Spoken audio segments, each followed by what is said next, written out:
Hi friends, welcome back our channel. இன்னைக்கு நம்ம சேனலில் ஒரு இன்ஃபர்மேஷன் டிப்ஸ் தான் பார்க்க போகிறோம். என்னென்னு பார்த்தீங்க அப்படின்னா, நம்ம குழந்தைங்களுக்கு காய்ச்சல்னாலே மோஸ்ட்லி யூஸ் பண்ணுற மருந்து பார்த்தீங்கன்னா டேப்லெட்டாக இருக்கட்டும் இல்லை மருந்தாக இருக்கட்டும் பேராசிட்டமல் தான். ஸோ இந்த மருந்தை எத்தனை டைம் நம்ம யூஸ் பண்ணிட்டோம், ஒன்ஸ் உடச்சிட்டோம் அப்படின்னா, ஒன்ஸ் ஓப்பன் பண்ணிட்டோம் அப்படின்னா நம்ம எத்தனை டைம் யூஸ் பண்ணணும் அப்படிங்கிற ஒரு டவுட் இருக்கும் இல்லையா? ஸோ அதை இப்போ நம்ம பார்க்க போகிறோம். மோஸ்ட்லி எப்போவுமே ஒரு மருந்து வாங்குகிறோம் அப்படின்னா ஃபஸ்ட்டு எக்ஸ்பிரி டேட் ரொம்ப ரொம்ப முக்கியங்க. ஓகேங்களா? எப்போ மேனுஃபேக்சர் பண்ணது, எப்போ எக்ஸ்பிரி டேட் அப்படின்லாம் ஃபஸ்ட்டு செக் பண்ணிக்கணும். ஓகேங்களா?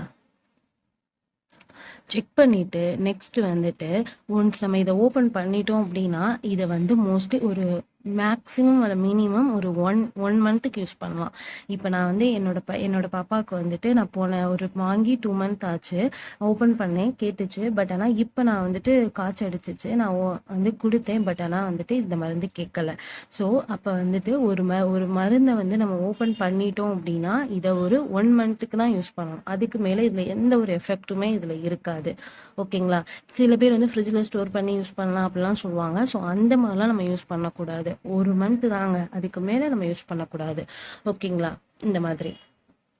அதே மாதிரி நெக்ஸ்ட் இந்த மாதிரி ஆன்டிபயோட்டிக் மருந்து கொடுப்பாங்க இல்லையா? இந்த ஆன்டிபயோட்டிக் மருந்தை வந்துட்டு அவங்களே சொல்லுவாங்க. நம்ம மெடிக்கலில் கேட்டாலே சொல்லுவாங்க, நீங்கள் ஃப்ரிட்ஜில் ஸ்டோர் பண்ணணுமா இல்லை எப்படி என்ன ஏதுன்ட்டு. அப்போ அவங்க கிட்ட கேட்டுட்டு அவங்க சொல்கிறபடி நம்ம வந்து வச்சுக்கலாம். இந்த ஆன்டிபயோட்டிக் மருந்துக்கு உள்ள அந்த மாதிரி தண்ணி மாதிரி கொடுப்பாங்க. இதை போட்டு நல்லா மிக்ஸ் பண்ணி நல்லா ஷேக் பண்ண சொல்லுவாங்க. ஷேக் பண்ணிவிட்டு ஒரு 5 டேஸ் இல்லை 7 டேஸோ அவங்க கொடுப்பாங்க. ஸோ அந்த மாதிரி இதை வந்து நம்ம யூஸ் பண்ணிக்கலாம். பட் ஆனால் இதை கண்டிப்பாக கொடுக்கணுங்க. பிள்ளைங்களுக்கு ஆன்டிபயோட்டிக்ங்கிறது ரொம்ப ரொம்ப முக்கியமானது. ஓகேங்களா? இந்த டிப்ஸ் உங்களுக்கு பிடிச்சிருந்துச்சு அப்படின்னா லைக் பண்ணுங்கள், கமெண்ட் பண்ணுங்கள். எங்கள் சேனலுக்கு மறக்காமல் சப்ஸ்கிரைப் பண்ணுங்கள். தேங்க்யூ.